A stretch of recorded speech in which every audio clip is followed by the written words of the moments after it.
I became a first-time dad right after my 55th birthday. The year before, I had early retired from the government and I was figuring out what to do for the next chapter of my life. And we'd been trying to have a baby for a while, but it didn't look like it was going to happen, and then we got lucky. So I feel blessed. But having a baby at 55 means that by the time he graduates high school, I'll be in my 70s.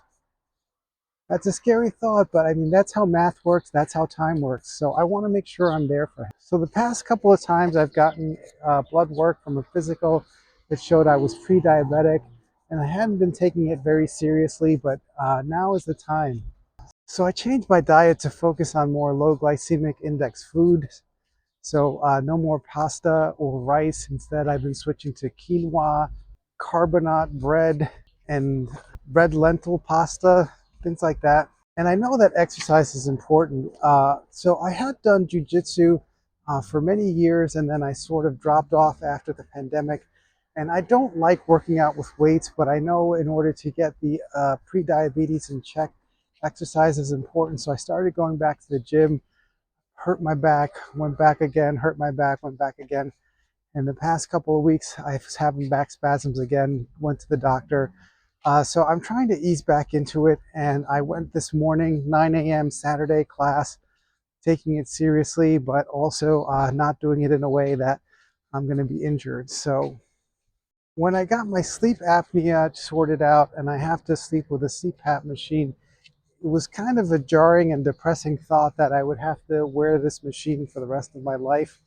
But it's better than the alternative, which is with undiagnosed sleep apnea. It increases your blood pressure, your risk of stroke and heart attack and things like that. And I know eating foods that don't taste good and waking up at 8 a.m. on a Saturday to go to 9 a.m. class isn't ideal, but it's better than the alternative, which is to not be there for my son when he graduates high school or college or gets married or gives me my own grandson. So it's something I'm taking very seriously, and getting on the mats and sparring with people in their 20s who are in peak physical shape, some of whom were college athletes or are in the military.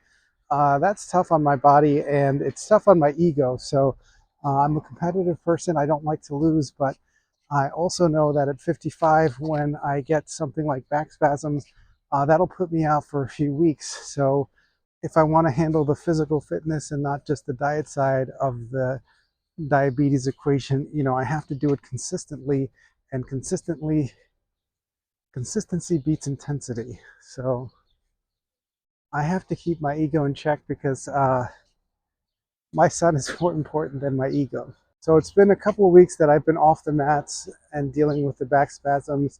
I did get some muscle relaxants and some of these patches with lidocaine to put on my back. And I feel good enough that I went to the gym today. And God willing, if I didn't overdo it, there is a 10 a.m. class on Sunday tomorrow, and I hope to be able to make it to that one as well. So that's my thought on that. I do notice that my son is growing so quickly. When he was born, he was 8 pounds, and now he's 15 pounds. And now he's getting more fussy about being put down. He wants to be carried a lot of places until he falls asleep. And so I was thinking, well, if I just carry him around, maybe I'll just carry him for longer periods and he'll get heavier and I'll get jacked that way from functional fitness. But I think that's kind of hard on my back. So I don't know how that's going to work. But anyway, this is just my journey, and I'm trying to chronicle it for myself and for my son when he gets older. So that's it for today. Have a great day, everyone.